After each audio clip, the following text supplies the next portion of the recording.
Ya, selamat pagi. Assalamualaikum warahmatullahi wabarakatuh. Salam sejahtera untuk kita semua. Baik, terima kasih. Pagi hari ini kita akan melaksanakan perkuliahan dengan tema peran perawat puskesmas. Tentu saudara-saudara sekalian ya, Mas Mbak, sudah pernah mendengar tentang puskesmas atau bahkan sudah pernah berkunjung untuk periksa atau sekedar lewat atau mungkin ada keperluan mengantar anggota keluarga yang sakit ataupun lainnya. Ya. Puskesmas secara umum pengertiannya adalah pusat kesehatan masyarakat, yaitu eh, unit pelaksana teknis dari Dinas Kesehatan Kota atau Kabupaten. Jadi puskesmas ini dikatakan sebagai pelaksana teknis dari layanan yang diberikan oleh Dinas Kesehatan selain rumah sakit tentunya ya, rumah sakit. Ya. Nah, puskesmas bisa kita lihat di gambar ini contohnya ya. Nah, ini bagian ruang tunggu dan ruang administrasi sebelum pandemik. Visi misi Kementerian Kesehatan RI tahun 2014 sampai 2019 yaitu terwujudnya Indonesia yang berdaulat, mandiri, dan berkepribadian berlandaskan gotong royong. Ya. Nah, sedangkan visi yang lain yang berkaitan dengan program Indonesia Sehat berdasarkan keluarga ya. Jadi dengan pemberdayaan keluarga. Ini juga bagian dari visi misi Indonesia Sehat sampai tahun 2020 ini. Perawat puskesmas sebagai ujung tombak pelayanan kesehatan masyarakat. Nah, di puskesmas ada dua layanan yaitu UKP, upaya kesehatan perorangan, dan UKM, upaya kesehatan masyarakat. Perawat puskesmas selain bertugas sebagai pemberi layanan UKP, perawat juga menjadi ujung tombak ya, sebagai pionir dalam memberikan layanan kesehatan di masyarakat. Peran ini merupakan peran yang sangat strategis karena dapat meningkatkan derajat kesehatan masyarakat. Tentunya bukan lagi derajat kesehatan individual, tetapi masyarakat secara mayoritas. Kemudian jumlah perawat puskesmas ya, itu hampir 30% dari seluruh tenaga kesehatan. Kalau dibandingkan dari keseluruhan perawat di Indonesia tentunya jumlah perawat puskesmas atau perawat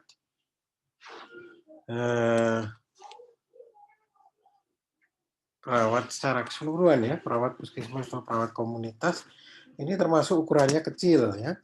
Masih mayoritas atau dominannya adalah perawat di layanan medis rumah sakit. Kalau dibandingkan dengan tenaga kesehatan di puskesmas, perawat merupakan tenaga kesehatan yang umumnya paling banyak ya. Sekitar 30% dari keseluruhan tenaga kesehatan yang ada di puskesmas tersebut.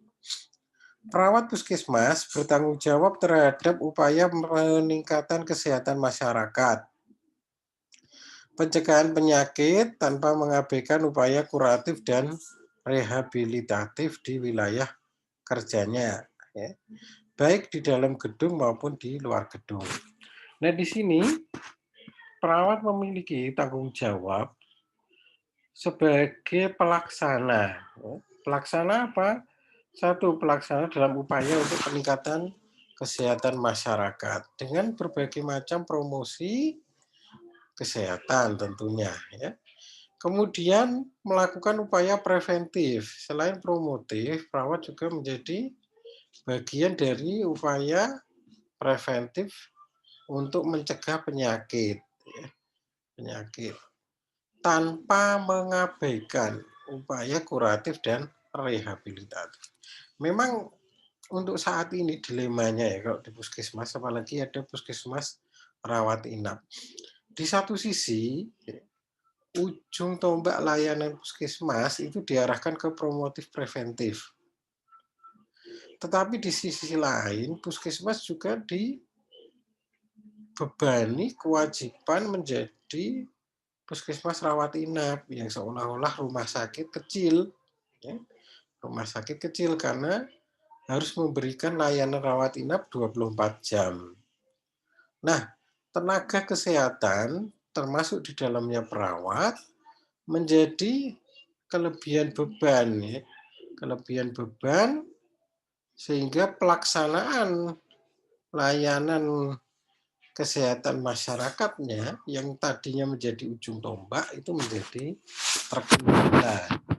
Semoga saja ke depannya jumlah tenaga perawat di puskesmas rasionya disesuaikan ya. Ada yang rawat inap, kemudian ada yang rawat jalan ataupun pelaksana UKM, upaya kesehatan masyarakat.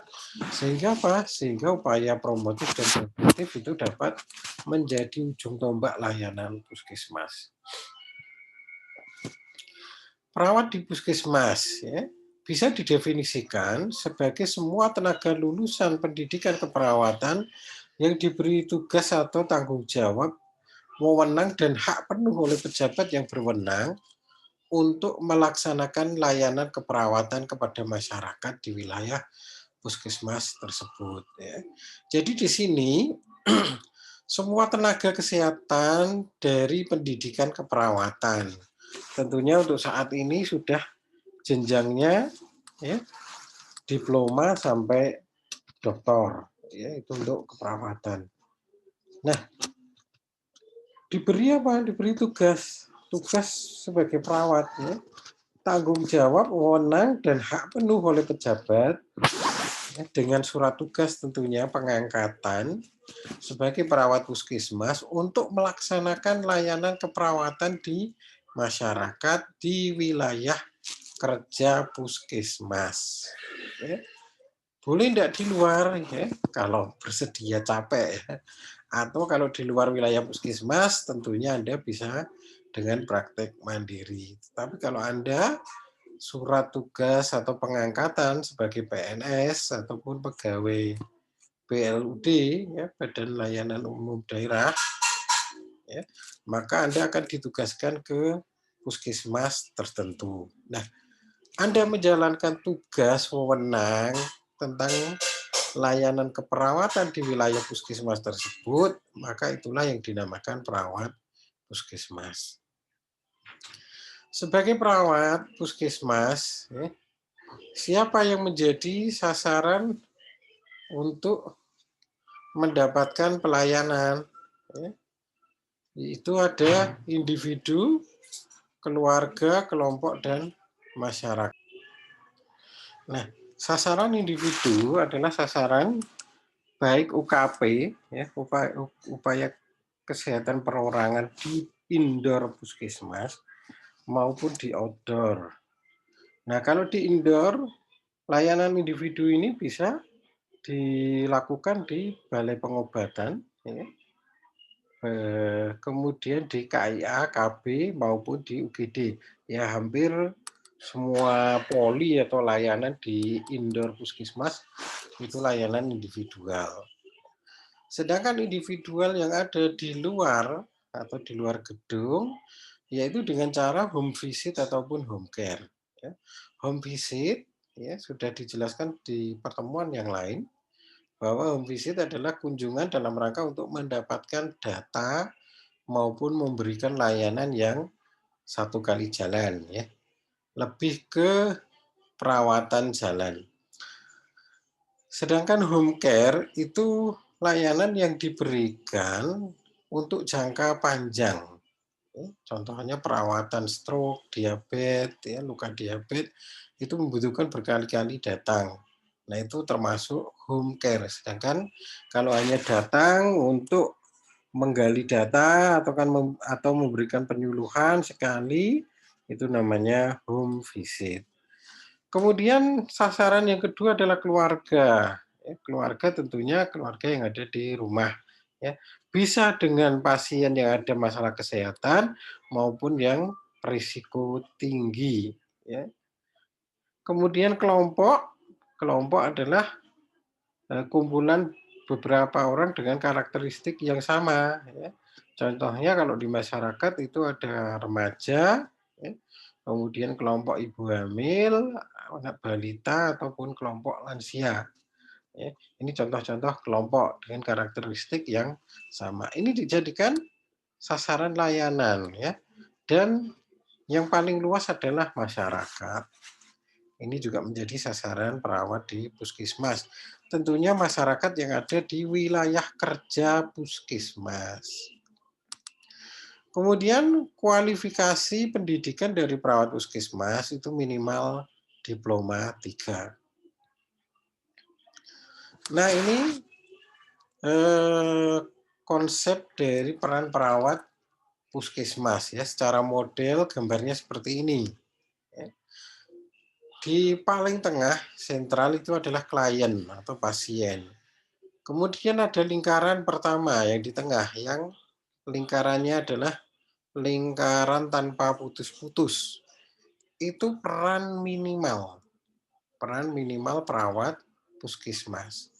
Sedangkan peran yang di luar garis atau lingkaran tidak putus-putus ya, sampai ke garis putus-putus itu peran ideal. Jadi peran ideal itu peran minimal ditambah peran tambahan.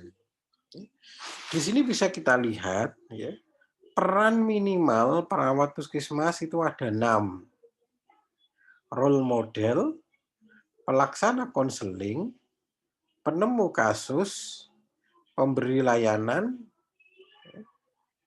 koordinator atau penghubung, kemudian pendidik kesehatan. Sedangkan peran tambahannya adalah manajer kasus, konsultan, pemodifikasi lingkungan, peneliti, advokat, maupun pemimpin atau pembaharu. Ya, jadi ada 12 ya.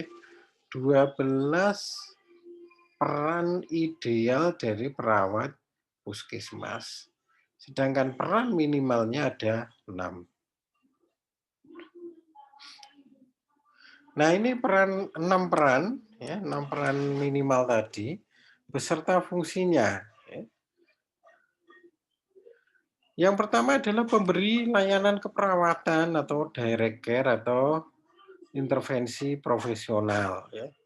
Sasarannya dari layanan keperawatan adalah individu, keluarga, kelompok, dan masyarakat.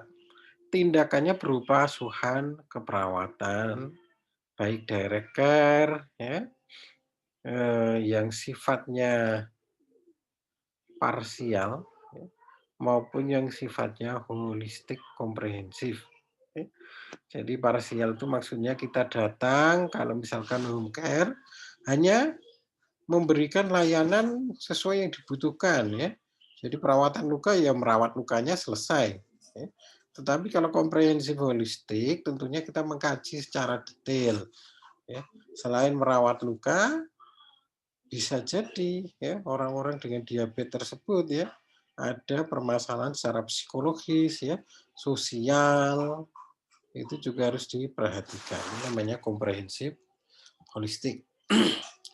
Kemudian layanan langsung atau tidak langsung di berbagai tatanan layanan kesehatan. Jadi konteks pemberian layanan keperawatan di puskesmas itu ada beberapa.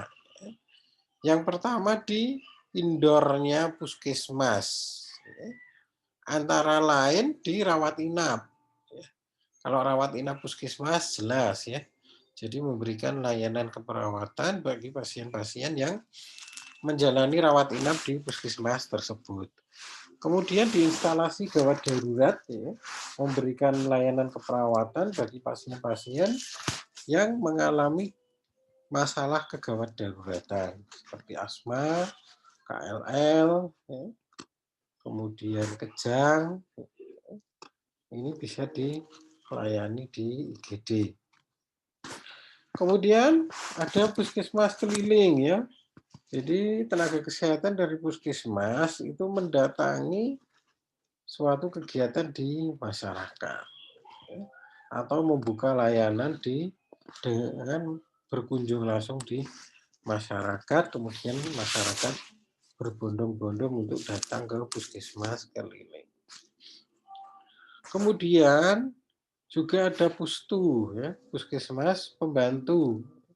Perawat sebagai tenaga kesehatan juga menjadi salah satu, ya, salah satu tenaga yang memberikan layanan di puskesmas pembantu.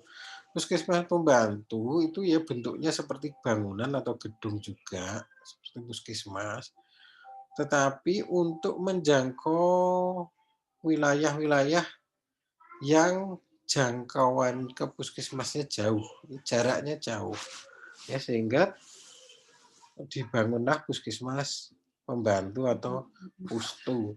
Tentunya pustu tidak buka setiap hari seperti puskesmas induk, ya. Jadi bisa beberapa hari dalam seminggu atau bahkan ada yang seminggu sekali sesuai dengan antusiasme masyarakat serta kebutuhan masyarakat. Kemudian layanan ke sekolah, rumah tahanan atau rutan, dan pasar.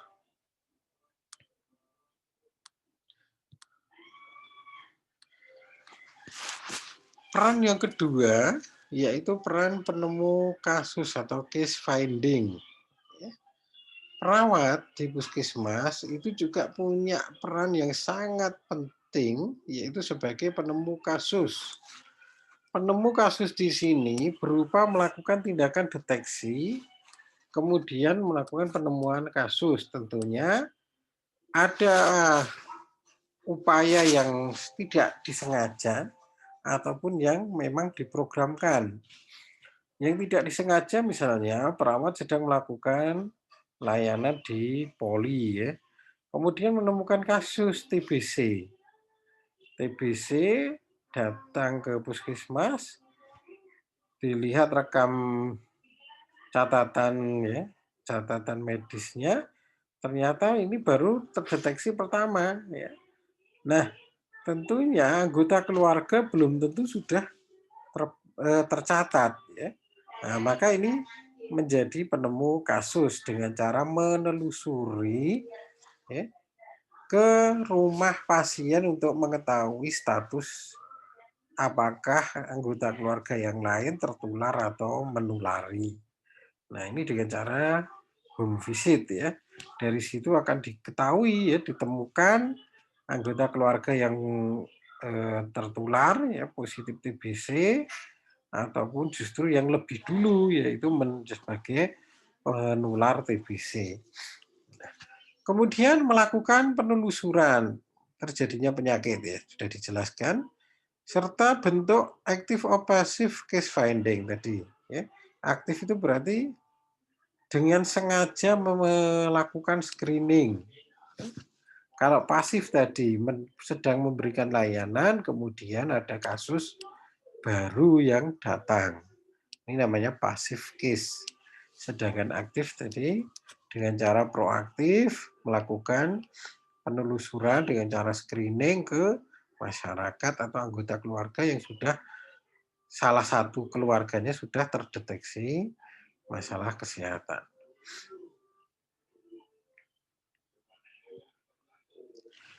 Kemudian peran yang ketiga adalah pendidik atau penyuluh kesehatan.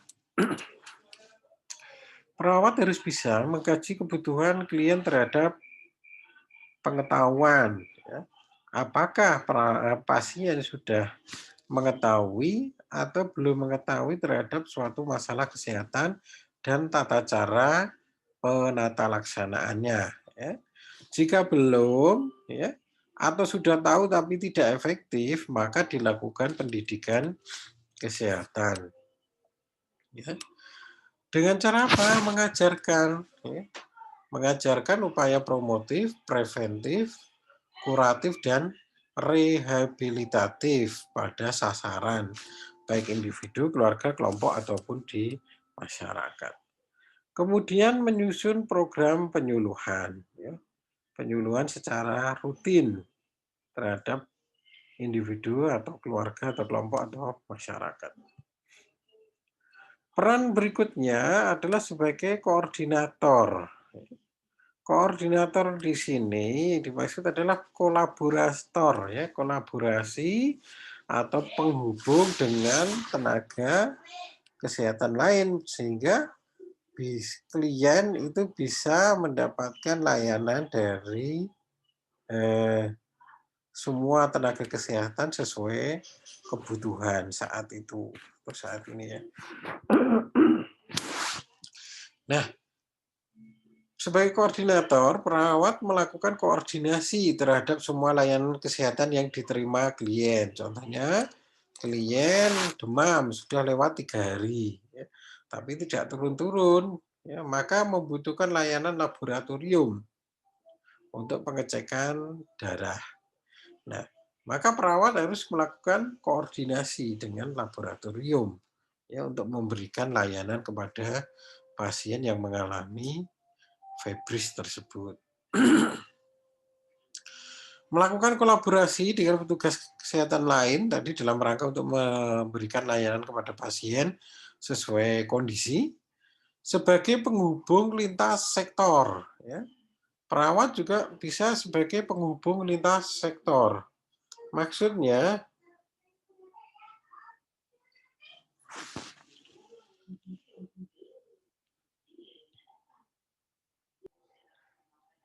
sebagai penghubung lintas sektor adalah sebagai tenaga puskesmas dalam melaksanakan atau memberikan layanan ke masyarakat tentu tidak bisa bekerja sendiri, termasuk selain dengan tenaga kesehatan yang ada di internal puskesmas sendiri, perawat juga bisa berkoordinasi dengan sektor-sektor yang lain sesuai dengan kebutuhan. Ya. Misalkan permasalahan di masyarakat adalah terkait dengan sampah. Sampah, cara pembuangannya supaya tidak dibakar atau ditumpuk sampai membusuk. Ya. Maka yang bisa ditawarkan perawat adalah berkolaborasi, ya, kerjasama lintas sektor.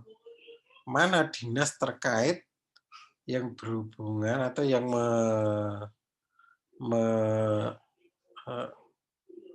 dinas yang menangani permasalahan sampah, ya, misalkan dinas pertamanan, maka kita berkoordinir dengan lintas sektor yaitu dinas pertamanan tersebut berapa biaya untuk mengambil sampah-sampah yang ada di masyarakat secara rutin. Nanti ditawarkan, ya, dengan cara mempertemukan dinas pertamanan tadi dengan masyarakat, tokoh-tokoh masyarakat. Bersediakah mereka untuk penanganan sampah sistemnya diambil oleh dinas pertamanan serta ada iuran pembayaran.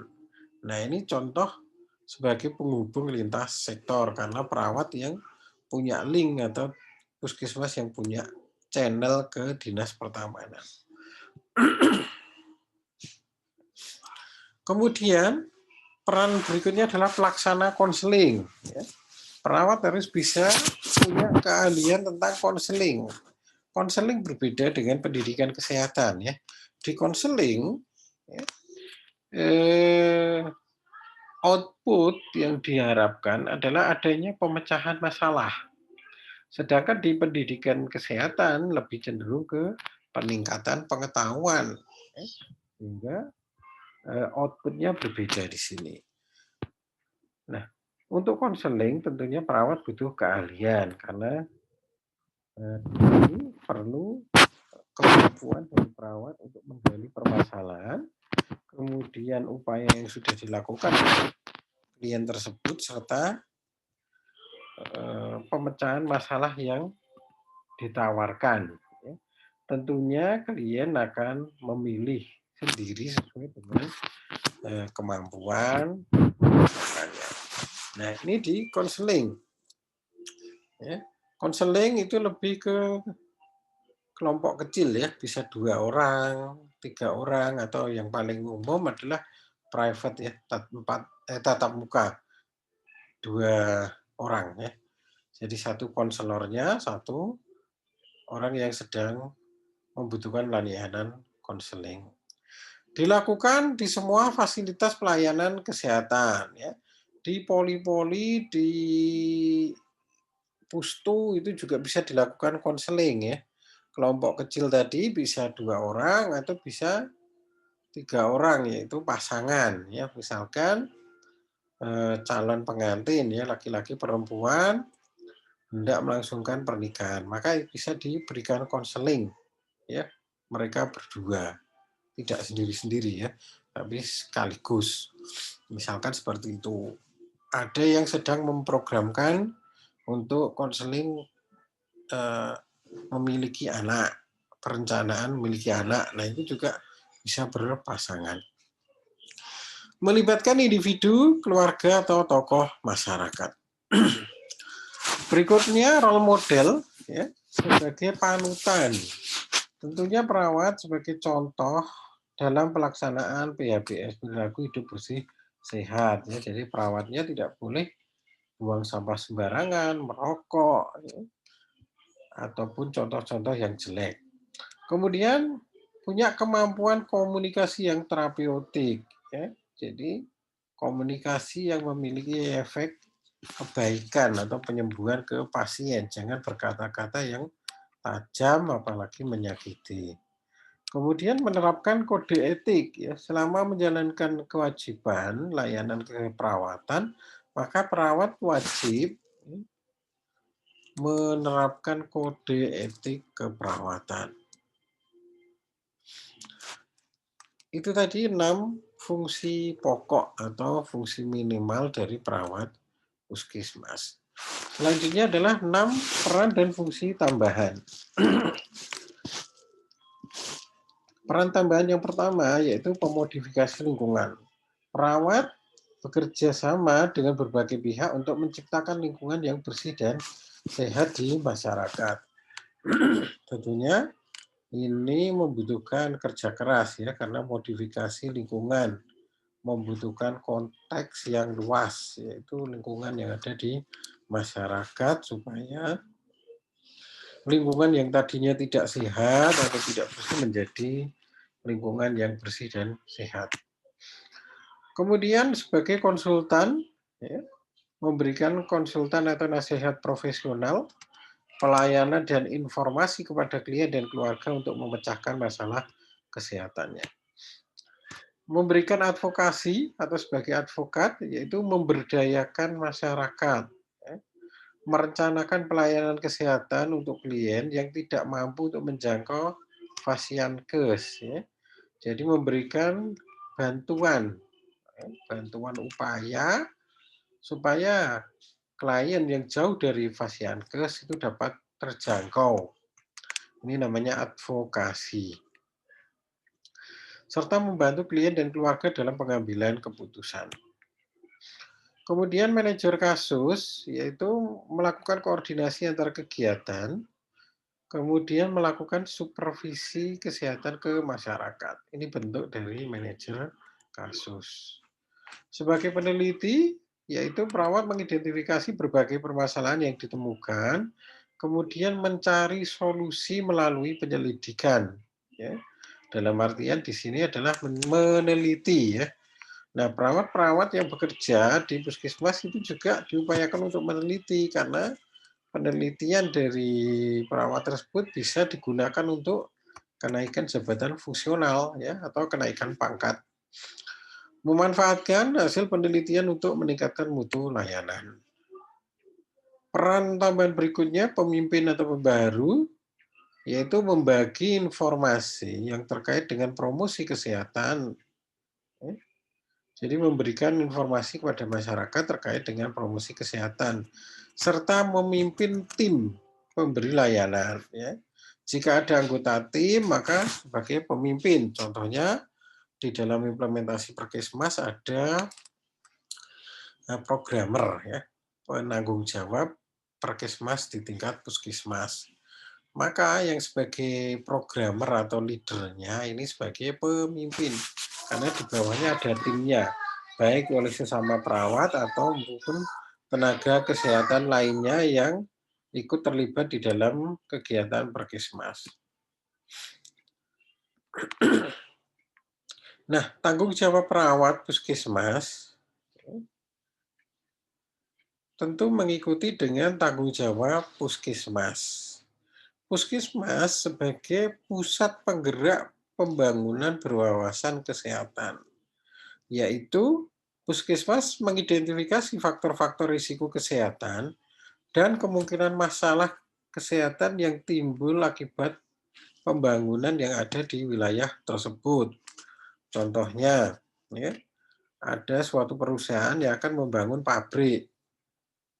Apakah pabrik itu memiliki risiko kesehatan atau dampak kesehatan di wilayah sekitar pabrik nanti, ya, dalam artian masyarakat yang ada di wilayah kerja puskesmas.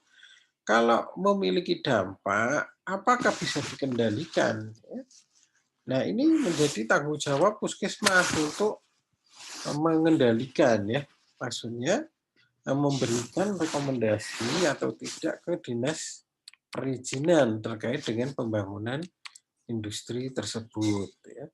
Kalau bahayanya tidak bisa dikendalikan, maka ya, bisa tidak direkomendasikan. Gitu ya. Kemudian melakukan promosi kesehatan dan pencegahan penyakit berdasarkan masalah kesehatan yang timbul. Ya, melakukan promosi kesehatan dan pencegahan penyakit ya, berdasarkan masalah. Yang kedua, ya, selain penggerak pembangunan berwawasan kesehatan, juga puskesmas sebagai pemberdaya masyarakat. Jadi menggerakkan masyarakat untuk berperilaku hidup bersih dan sehat di lingkungan mereka masing-masing. Kemudian sebagai pusat layanan kesehatan tingkat pertama atau FKTP ya, fasilitas kesehatan tingkat pertama. Di dalam tugas atau wewenang puskesmas sebagai pusat layanan kesehatan pratama ini, maka perawat juga berperan yaitu memberikan asuhan keperawatan pada individu, keluarga, kelompok, dan masyarakat dengan prioritas pada kelompok rentan dan risiko tinggi. Ya. Nah, demikian untuk penjelasan perkuliahan pada pagi hari ini. Semoga bermanfaat, kurang lebihnya mohon maaf. Saya akhiri. Assalamualaikum warahmatullahi wabarakatuh.